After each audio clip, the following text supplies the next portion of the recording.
সকলকে জানাই শুভ দীপাবলির অনেক শুভেচ্ছা। জানো তো, দীপাবলিতে যেমন আমরা প্রচুর বাজি ফাটাই, লাইট লাগাই, প্রদীপ দিই, যাতে আমাদের পরিবারের বা আমাদের বাড়ির কোনো ক্ষতি না হয়, কালো শক্তি কোনো ক্ষতি না করতে পারে। ঠিক আমাদের রিয়েল লাইফেও কিছু মানুষজন আছে যারা ফেক মুখোশ করে থাকে। তাদেরকেও এই বাজির মতনই তোমার লাইফ থেকে দূর করে দাও, যাতে তোমার মন আর শরীর দুটোরই কোনো ক্ষতি না হয়। আজকের দিনটা আমি আমার পরিবার মানে আমার দাদা আর বাবার সাথে কাটালাম।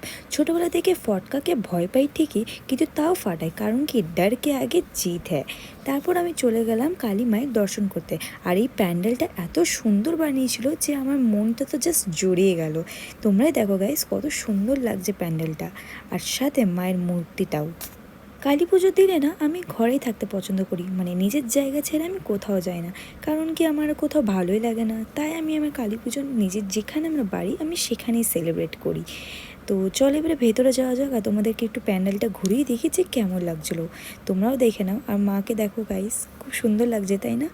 সো প্যান্ডেলটা ভালো করে একটু ঘোরার পর আর কিছু ফটোস ক্লিক করার পর আমি চলে গেলাম বাড়িতে। বাড়িতে গিয়ে দেখি ও বাবা, দাদা আমার জন্য আরও বাজি কিনে এনেছে। ব্যাস, আমি তো অনেক খুশি হয়ে গেলাম। ব্যাস বাজিগুলো নিয়ে বসে পড়লাম বাজি ফাটানোর জন্য। তারপর আমি চলে গেলাম পাড়ার মণ্ডপে খিচুড়ি খেতে। আর তোমাদের কালী পুজো গাইস কেমন কেটেছে কমেন্ট করে অবশ্যই জানিও। আর তোমরা কী কী বাজি ফাটিয়েছো এটাও বলতে ভুলো না কিন্তু। আমি তো বেশি রকম বাজি ফাটাতে পারি না, বিকজ ভয় লাগে, তোমাদেরকে তো আগেই বললাম। তো তোমরা কারা কারা কী কী বাজি ফাটালে অবশ্যই তোমাদের এক্সপিরিয়েন্স শেয়ার করো। তো দেখা করছি একটা নেক্সট ভিডিওতে, ততদিনের জন্য বাই গাইস। অ্যান্ড অবশ্যই আমার চ্যানেলটিকে সাবস্ক্রাইব করতে ভুলো না কিন্তু। Tata, happy Diwali.